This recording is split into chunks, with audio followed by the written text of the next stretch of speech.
All good? Excellent. Right, okay, so I'm going to be delivering the delightful subject of defense in depth. Hands up if you've heard about defense in depth.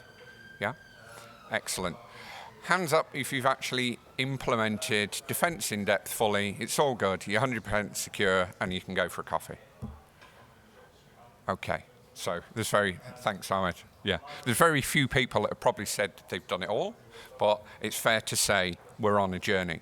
So what I wanted to do was give you a little bit of an idea of what defense in depth is all about, and sort of explain the reason for it as well.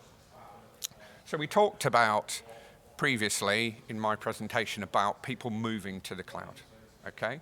So what's happened to your perimeter? Hands up if you feel that my perimeter is self-contained, it's one castle and fort, and everything's good. Thank you, Kevin. No, it isn't the reality. The perimeter has moved, okay? So as part of defending a new perimeter, how do we actually go about that? So to give you a good example, everybody using Office 365 today? Okay. How do you ensure that only you access your Office 365 data? Would anybody like to sort of interact?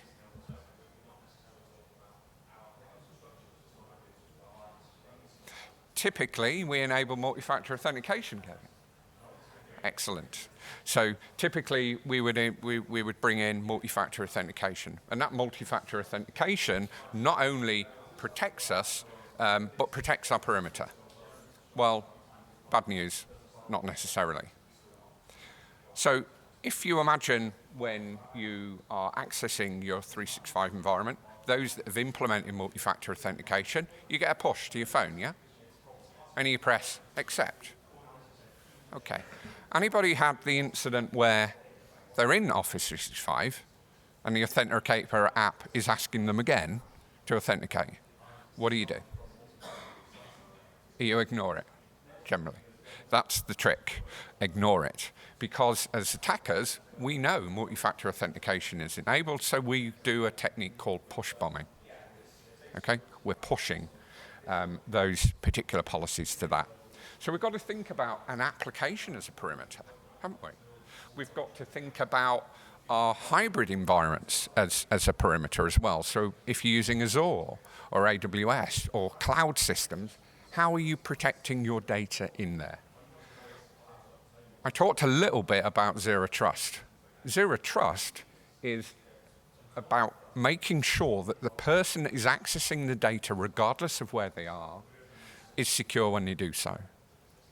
That's secure from their endpoint perspective, that's secure from the device that they're on, and the access that they're asking for is relevant to their role. So if we've got a massive, massive attack surface, we've got our on-prem environment, we've got our hybrid environment, we've got our cloud environments and our application environments, we need to secure those particular workloads, don't we? We then need to continually validate our security posture when we're on the network.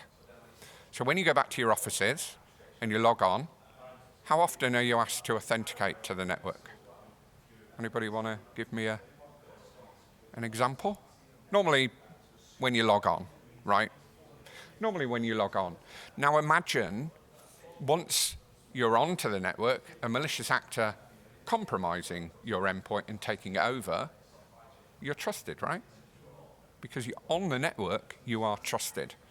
So you have to start thinking about how does our network adapt to an emerging threat if you're not even aware you've been compromised, but you are being compromised. So we need to look at those layers in depth. So network security, there's lots of things we can do around there. If you're interested in a bit more information, come and have a conversation. I can tell you how we implement zero trust there. Email security. Number one vector for cyber attacks is email. So, Redcar and Cleveland, email. Booking.com, email. It all started with a click. And because us as ethical hackers, we're getting more and more good at not being nerds and basically talking to people, we're able to use human psychology to get you to click. Your Office 365 password is about to expire. Click here. Now. You're going to lose access in 20 minutes, etc. And people fall for those type of things. So you've got to have those email security solutions that are in place to protect against those attacks. And by the way, that isn't Microsoft Online Protection. We're talking about proper email security that will protect you from business impersonation. So your CEO, an email from your CEO being impersonated. It stops information leaking from the organization. So you're clicking on a link, trying to put the password in to Office 365 that isn't Office 365, stops those types of things happening. Your network security will also help you. Endpoint protection. Show of hands, how many people have endpoint protection on their laptop? Okay. And that endpoint protection was there predominantly to protect you regardless of where you are.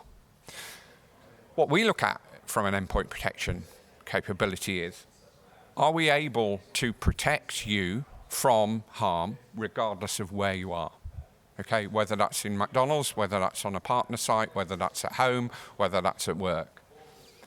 So we're starting to see a lot of these layers starting to blend together. Okay, so if you start to think about, when I went on the network, I've authenticated once. Okay, well, if my endpoint protection can actually influence an access decision onto the network, because I've now got malware, I shouldn't be able to now go and access all the cloud systems where potentially malware will land. So endpoint protection is really, really important for us. CrowdStrike users, anyone? Yeah? So Falcon, yeah, is really, really good at doing this. But remember that Falcon covers anything that can have an agent. It's also got agent-like capability, okay? Start to think about devices that are connected to your network that aren't necessarily yours. CCTV cameras, door controllers, Kev sitting in your visitor lounge. It's probably the worst thing that could happen anywhere. It's me sitting in your visitor lounge, okay? So we need to start taking security intelligence and making those access decisions dynamically. Employee training. Probably one of the most important things you can do, probably one of the most cost-effective things you can do. Our cyber awareness platform is very, very different. It's built by human psychologists. Human psychology, well, psychology is very dear to my heart. But what we're trying to do is make that human firewall. We're trying to make you think before you click. We're trying to make you think about why you're being asked to transfer £200 to the CEO who's stuck at a train station. Why you need to authorize an invoice from a vendor you've never had before. Or why you're getting a call like I did from my son saying that he was stuck in the station and I needed to send him 80 quid so he could get home. That was a voice attack. His voice was cloned, and we have safe words. So I tried to activate his safe word. He couldn't tell me. I was like, well, son, if that is you, you forgot your safe word, you're on your own. You're walking home. Turned out to be an impersonation attack. So these layers of security need to be in place, and you need to be thinking about it. How have they got his voice in the attack? He's a YouTuber. So what they do, you only need roughly 30 minutes of voice, which to clone somebody's voice almost perfectly. The nuances of speech, etc., etc. What's getting even scarier is, from a video perspective, me standing here, I can very easily be cloned. So some of the guys that actually work in our AI teams will show you some very, very scary material. You've probably seen the deep fakes that are on there with Tom Cruise and all the other wonderful, good-looking men that are out there. Okay.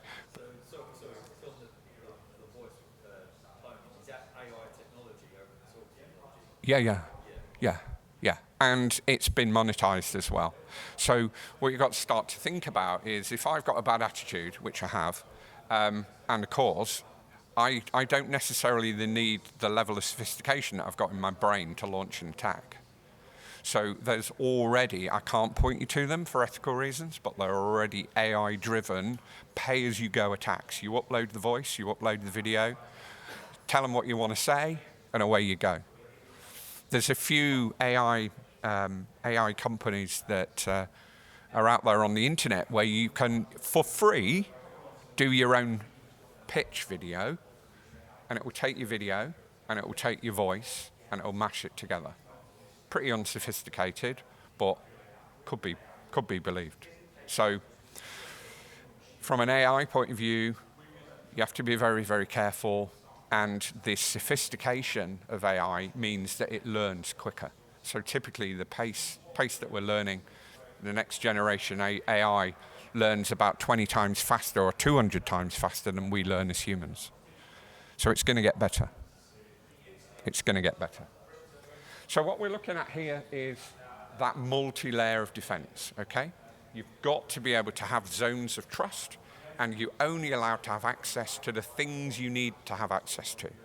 So as Chief Security Officer, Chief Security Architect, do I have God rights to everything? Yes, but only when I need them. Every other time I'm operating in my alternative persona. Should I start to go completely crazy and go into attack mode, then my zero trust will actually close down my areas of influence on the network to the point where actually I can be cut off. So that's how adaptive you need to try and get your security posture. Did that answer your question? So what do we have to do proactively? Well, proactively, we have to start thinking about, are our policies secure? Do we have a policy set out that says, I will never ring you up at 3 o'clock in the morning and ask you to give me 200 quid? I will never ask you to pass personal confidential information, blah. Do you have a safe word to identify you? So if you're really not sure, and it is your CEO who is stuck at the train station, it could be quite career limiting if you leave him on the station. But hey, could be funny too, right? Making sure that you've got backup is really, really important. Okay? When we're talking about resilience of services, if you are subject to a cyber attack, you've got to start thinking about how do I flip those services, those digital journeys, to an alternative environment while I recover from a cyber attack. Redcar and Cleveland were down for over 220 days. They couldn't take payments for council tax. Hooray, I don't need to pay council tax today. Believe me, they find you in the end. But they also couldn't provide elements of critical care.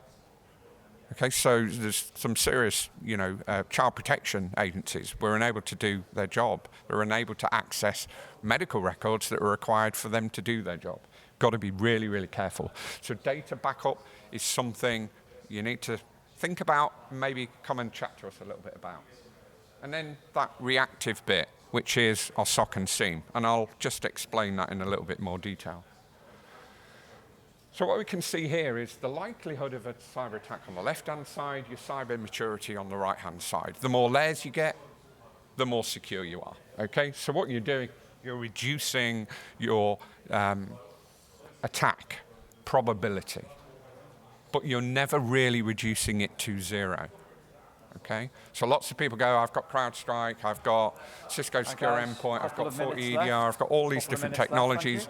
I'm secure, I don't need anything else. Well, just have a think about those perimeters that we were just talking about. Okay?